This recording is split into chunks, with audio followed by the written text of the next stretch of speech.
All right, so All for our right. final segment, I thought that we would count off our top 10 DreamWorks animations films. We'll have room for honorable Yes. mentions later, of course. Um, but we'll go first you 10 through 6, each of us, then 5 Yep. through 2, each of us, and then our number ones. Yeah, like I mean, we were kind of talking off mic a little bit about how it'd be hard to not have a load of sequels in here. Otherwise, it'd be a very interesting list. But my 10 through 6, I've gone. This is a nostalgia thing, but Madagascar at number 10. Number 9, I've Okay. gone The Bad Guys, which I thought was pretty fun. Respect. Kung Fu Panda, Respect. Kung Fu Panda 3 is at number 8.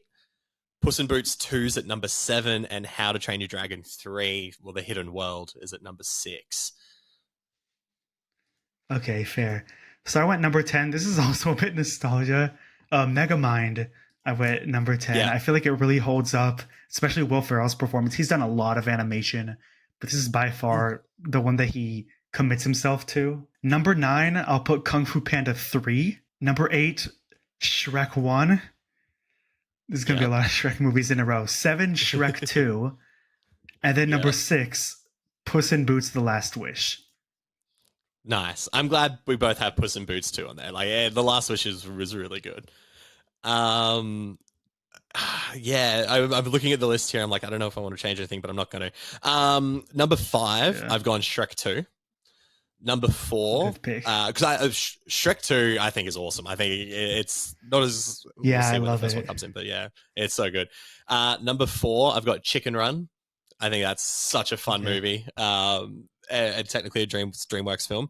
Number 3, I've got How to Train Your Dragon 2. And at Mhm. number 2, I've got Shrek. So I think I got some heavy hitters in that 5 to 2. Okay.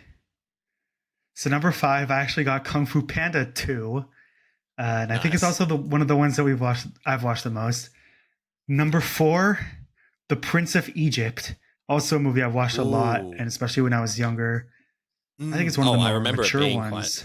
mature. Yeah, absolutely. And then number 3 is How to Train Your Dragon. And Nice. number 2 is How to Train Your Dragon: The Hidden World.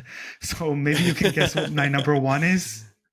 I have an idea what your number 1 is. Well, my number Yeah. one's How to Train Your Dragon. I think that Yeah. is the most consistent trilogy in all of the DreamWorks franchises. Like, it is so good. Great action, great comedy, great family themes. Like, I love that. So yeah, that's easily my number 1. But yes, your Yeah, number so I one, put it's the second How to Train Your Dragon. which makes Um, sense. It's so good. yeah, like you could tell me any of the 3 is your top 3, and I'd be like, oh, I understand, because they're all Yeah. beautiful. They're all like so emotional and great journeys, and they can constitute my entire top 3 because they all hold up Mm. well. And they ended it with a trilogy, unlike some of the other franchises, which is nice. Yeah, Um, absolutely. And I think I feel like I remember The Hidden World not being as well received critically. Like, it was still well received, but like I thought it was very number well 1 and received. 2, us. Oh, was it? Okay, good. Well, It has I ninety think as well, just percent, coming off. Oh shit. Okay, then I have no idea what I'm talking about and it then. was nominated for Um, animated feature. I think coming off the first 2 though, which were such heavy hitters, like they are such good movies. It had so much to work up to, but like you said, it's beautiful. Like, the third one to me is an incredibly beautiful film. So a fantastic Yeah. trilogy. They're like literally they're right behind me on the wall there. I could watch them all. Like, I've watched them endless times. And while we're talking about, what do you think about this live action version they're doing? No, I'm not a fan. Yeah, Literally just it's gonna be interesting. it's also like if they made this 30 years in the future, I'd be like, oh, well, they're trying to capitalize it. But now it's like, oh my goodness. Mm. Like make a What's the make a point? Yeah. fantasy movie with Nico Parker and so on, Mm. and call it something else, like in the vein of like Dungeons and Dragons: Honor Among Thieves. Yeah. But like, I feel like just the fact that it's connected to Hiccup and Toothless and so on, these better films are gonna like stain people's enjoyment of the one that's supposed to come out next year. And it's, Yeah. obviously they No, I concluded the agree. third one so definitively, so they're like, how do we capitalize on this franchise um Yeah. in any way we Go can? And it's live just action. a bit annoying. like, and it's also just How to Train Your Dragon does this message as one of the best, but it's also just a theme that we've seen a lot, like accepting what's different or don't not fearing it. Like we've seen it in Pete's Dragon, the live action, twice, or Yeah, E.T. or so on. Like I don't like the idea. yeah. But at least we still have the animated one there for us. That whole trilogy, Yeah, it's it's not erasing fantastic. it. It's the best stuff. It's exactly, yeah. It's the best thing DreamWorks has done, and Shrek's up there. Don't get me wrong, Shrek's up there, but Yeah. there's something about How to Train Your Dragon that I adore. Yeah, and I'm lucky that we're lucky that we were in that era where, you know, saw it in all Yeah, three in theaters and in 3D and experienced it with audiences. I feel like there was there's yeah, something special about that. like Yeah. yeah. Any honorable mentions you want to shout out? I have a couple that I want to Well, mention. my Uh, Megamind was absolutely one of mine. I yeah. really, but I hadn't seen it. Haven't seen it in a while, so I didn't want to chuck it on there just in case. But I do love that one. The original Kung Fu Panda one, didn't make the list, but I do enjoy it a lot. I just something about number three that I enjoy, like the wholesome nature of it. But I do love the first Kung Fu Panda Mhm. too. So that's an honorable mention. I'll shout out a few. Madagascar 3, Europe's Most Wanted, I think is the best in the trilogy. The It's a first Kung fun Fu Panda, movie. like you said. First Puss in Boots. Now it does not hold a candle to the second one, but I think it's still a really well animated and fun adventure. The Yeah, Croods, the first one, I thought was really well animated. Wallace and Gromit, The Curse of the Were Rabbit. The hmm, Bad Guys, like you said. Flushed yeah, Away is one that I'm super nostalgic yeah. for. And then, like you I said, haven't first seen that in Madagascar. ages.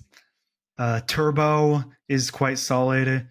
And then also Hmm. Monsters vs. Aliens, I enjoy quite a bit. I do remember enjoying Monsters and Aliens a lot as well. So, but I mean, you think about that. We had a top 10 plus this huge list of honorable mentions. Like DreamWorks have some banging movies. Like they're reasonably consistent with their quality. So yeah, it's a great Yeah, company making some pretty awesome films. yeah. Now they've had like some, I guess, ones that have fallen. Like Ruby Gillman was apparently like their lowest grossing one, but even that got like Yeah, 60 something percent. Or they're still like investing in the animation, even though I wasn't a fan of it. Like even the ones that mm, are critically panned, like B Movie and Shark Tale, like people know them, people have watched them. yeah, Um, they're iconic, so right? Yeah, yeah, exactly. So I feel like even if not all of their swings work these days, I feel like mm, they're still, you know, working hard, racking out like 2 movies a year. Their next one is The Wild yeah, Robot, which I saw the trailer mm, and it looks really unique with Lupita Nyong'o voicing a yeah, robot. It's kind of just hanging out in the wild. And I'm actually mm. really interested in it. Yeah, so am I. That trailer looked amazing too. Like visually, it looked Hmm. astounding. So yeah, I'm excited to see Yeah. what DreamWorks can bring with that. All right. So that wraps up our Kung Fu Panda and DreamWorks talk. And Nick, I guess since you're the only one left in the stream, you're the Dragon Warrior now. No, but thanks again to our guest James, and thanks again to Nick. And let us know before we sign off where we can find you on social media and what are the latest interviews and reviews that people can find. Yeah, yeah, absolutely. So the best place to find me is on Instagram at nicksflicksfix. You'll find all my reviews and links to interviews there. Like you said at the beginning, I've just uploaded my interview with Mike Mitchell, the director of Kung Fu Panda 4. So it was a really fun chat about working with Jack Black and crafting all these animated action scenes for that. And they're all on novastreamnetwork.com. So yeah, there's a couple of fun ones coming up that I can't talk about just yet, but yeah, there'll be some cool ones coming out soon. So yeah, keep an eye out. But no, thank you again for having me on. I had a lot of fun. I can't wait to do it again sometime soon. Of course, it was an absolute pleasure talking about some lovely films that go back, you know, far back in my life, and with two enthusiasts like myself, we got to really get into the nitty gritty. Thanks again, James and Nick, and thanks again to you guys for watching. You know where to find us on Feature Fanatics Pod on social media, and as always, stay tuned for more. Let us know which one is your favorite Kung Fu Panda movie or what your favorite joke or villain is.